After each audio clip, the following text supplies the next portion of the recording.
Вы не правы. Если вы ошибочно полагали, что цель создания нашего канала – это разбор творчества хайповых музыкальных исполнителей и кино, то мы понимаем, почему у вас могло сложиться такое впечатление.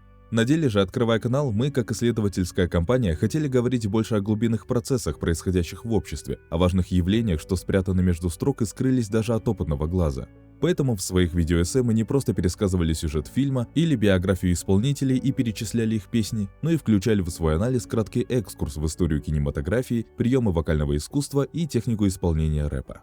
Те заслуги, за которые человек, по идее, должен купаться в овациях, часто расходятся с теми вещами, за которые его ценят в обществе. Люди, к сожалению, довольно редко обращают внимание на технические параметры и досконально изучают тему перед тем, как составить на нее мнение.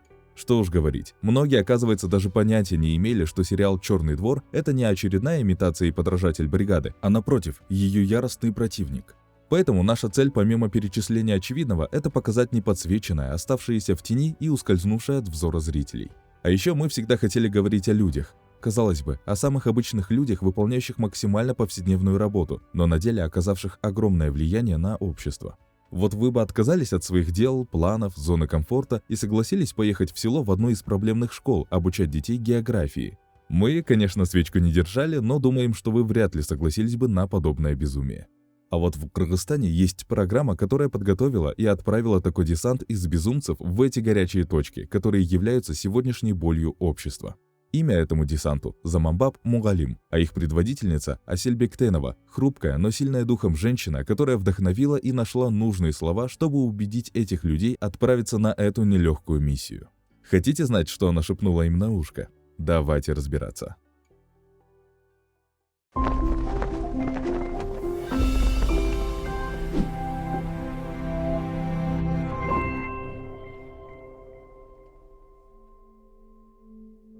Вот давайте только без резких движений. Все очень серьезно.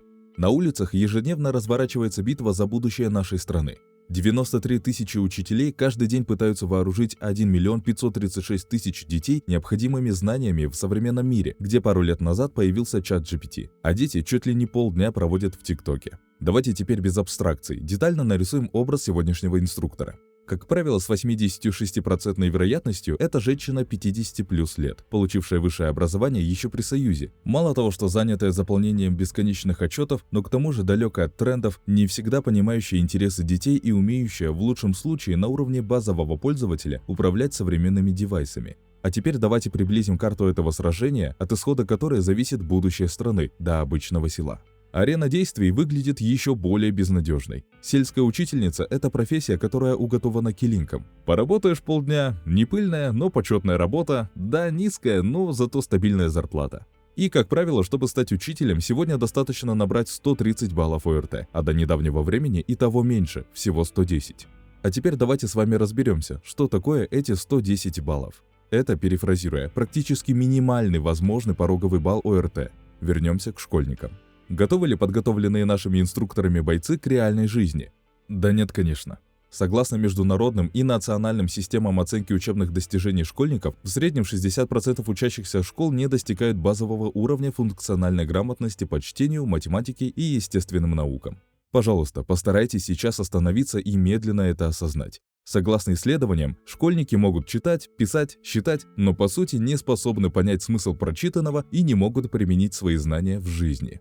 Да что говорить о школьниках, 60% взрослого населения в Кыргызстане находятся в лучшем случае на уровне, цитата, базового словарного запаса, понимания смысла предложений и в лучшем случае способны производить простой счет, сортировку и выполнение основных арифметических действий. Ссылки на все исследования будут приложены в описании к ролику. Но мы отвлеклись. У нас же идет сражение за подготовку будущих умов и повышение качества их знаний. По данным Нацстаткома, обучение производится в 2394 школах, из которых 224 частные. В них учатся 72 тысячи учащихся, или только около 5% от всех школьников страны. Частная школа. Да, зачастую имеет улучшенную инфраструктуру и меньшее количество детей, но по сути почти ту же программу, а значит, у выпускников можно заметить схожие пробелы в подготовке. Что уж говорить о государственных. 74% школ не имеют внутренних туалетов, а 25% не имеют доступа к чистой питьевой воде. Если вы не видите, какое отношение это имеет к успеваемости детей, то вот более наглядный пример. На сегодняшний день каждая 15-я школа работает в 3 смены. В 90 школах Бишкека, рассчитанных на 75 тысяч школьников, фактически учатся 170 тысяч. Надеемся, что вы видите взаимосвязь между успеваемостью и всеми вышеперечисленными цифрами, а мы еще даже не упомянули нехватку книг, учебную нагрузку и другие системные проблемы. Можно, конечно, сидеть и ныть о том, что, мол, этот виноват и тот, а можно встать с дивана и начать действовать. Как говорится, было бы желание, и звезды сойдутся. Так и героиня нашего сегодняшнего видео, Асель Бектенова, решила начать преобразовывать эту непростую среду. Как мы знаем, у главного героя всегда есть предназначение. История Асель не исключение и далеко не лишена своей магии. Давайте поближе познакомимся с этой магической историей, в которой Асель осознала, что образовательной системе нужны герои, и обнаружила в себе способность их находить и убеждать в том, что они современные дюшёны и могут менять наше общество. История началась задолго до ее рождения. Дедушка Асель со стороны отца, Зияш Бектенов, был монасоведом, исследователем и литератором. Но что впоследствии будет удивлять саму Асель, в их семье всегда больше упоминалось то, что за его работу на Депоса Манас он был репрессирован вместе с Ташимом Байджиевым и Тазабеком Саманчином и 5 лет провел в ГУЛАГе, а не то, что Зияш Бектенов в возрасте всего 25 лет с группой Касыма Тыныстанова открыл 57 школ, дойдя до самой Сюлюкты, словно айтматовский дюшён.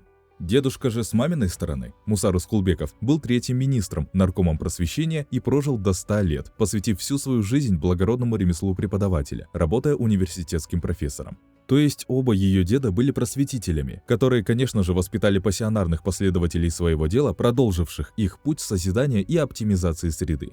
Отец Асель, Эмиль Бектенов, был связистом, который со своими коллегами смог одним из первых в мире радиофицировать горную страну, придумав прорывную по тем годам модель установки высокогорных станций и замыкания их в единую сеть, за что был удостоен Госпремии СССР. Кстати говоря, именно благодаря этим станциям мы и по сей день пользуемся мобильной связью по всей стране. Мать же Асель по специальности химик, профессор, обучившая и поделившаяся знаниями с тысячами студентов и до сих пор не изменяющая семейным традициям. Такое богатое на просветителей семейное древо не могло не оставить отпечатка на формировании личности Асель, которая окончила школу с золотой медалью, а также философский факультет в МГУ имени Ломоносова с красным дипломом, позже еще и аспирантуру Академии наук. Работа над повышением уровня своих знаний стали визитной карточкой Асель, и на протяжении всей жизни она еще неоднократно сядет за парту. Обучение в Нидерландах, институтах госуправления в Ирландии, Финляндии, Эстонии и даже учеба в Москве по направлению системной семейной психотерапии, которую она завершила буквально недавно, в 2021 году. То есть она непрестанно учится и по сей день. После учебы Асель работала как в различных проектах развития, так и в бизнесе, но все-таки сфера образования всегда являлась ее призванием и приоритетом. На протяжении 18 лет она преподавала в Академии госуправления при президенте КР. Но все-таки Асель хотелось качественных изменений в жизни страны, этого не могло дать преподавание в высшей школе. Ее желание менять и меняться было услышано. Волею случая в страну прибывает группа молодых ребят, работающих в международной программе Teach for All и активно ищущих визионера, который смог бы реализовать данную инициативу в Кыргызстане. Асель стала для них путеводителем по сложной карте образовательной системы, погрузив их в местный контекст. Программа, конечно же, нуждалась в поддержке Министерства просвещения, и, наверное, наиболее знаковым событием для сегодняшней истории стала встреча с тогдашним министром. Случилась та самая небольшая магия. Как случайно обнаружилось, экс-министр изучал и восхищался просветительской деятельностью обоих дедушек Асель и увидел в ней достойную продолжательницу их дела. На той встрече был подписан меморандум о сотрудничестве и были получены гарантии в поддержке реализации программы «Заманбап Монголим» в школах Кыргызстана. Вы могли себе сразу ошибочно представить неожиданно появившиеся деньги, ресурсы, поддержку. Вон, с одной стороны, опытные ребята из международной программы, а с другой стороны, в руках подписанное соглашение с министерством. Все карты в руках, остается дело за малым. Не жизнь, а сказка. Ага, как бы не так. Никаких денег как тогда не было, так и сейчас нет. Вся инициатива продвигается только на титаническом труде и энтузиазме Асель, ее небольшой команды и той небольшой горстки людей, кто неустанно поддерживает программу. Ее проектная деятельность и опыт работы в бизнесе понадобился как нельзя лучше. Она с нуля собрала себе команду, нашла деньги, поддержку, а главное заставила поверить небезучастных людей в то, что образование можно трансформировать, если начать привлекать профессионалов из других сфер, и что даже небольшая команда десанта из качественных джаратманов может изменить существующий порядок вещей. При этом не забывайте о том, что у нее есть муж, дети, внучка и другие семейные обязательства. А также и то, каково быть руководительницей в Кыргызстане. Постоянный мэнсплейнинг, стеклянные потолки, колоссальное давление и разница в возможностях. И да, ей все еще как-то нужно убедить хотя бы 30 безумцев бросить все свои дела и отправиться в незнакомые села в проблемные школы и попробовать себя в образе айтматовских дүйшөнов. Так давайте узнаем, кто же в составе этого десанта. В первый год это были люди в возрасте от 23 до 46 лет из самых разных сфер. Джаратманом может стать любой. В составе команды можно найти выходцев со всех уголков Кыргызстана. 6 из 7 не имели в прошлом опыта преподавания, но несмотря на это, джаратманы – это всегда люди, осознающие важность учительской роли и желающие привнести свой вклад в трансформацию среды.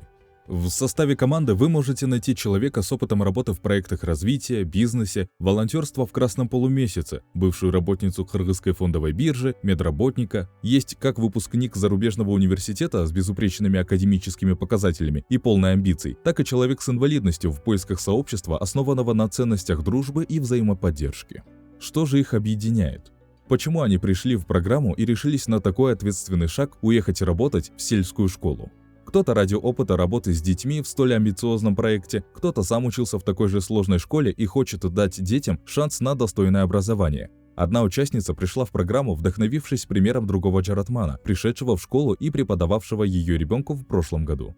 Другой же парень поделился, что оба его родителя были педагогами, и он всегда мечтал продолжить их благородное дело.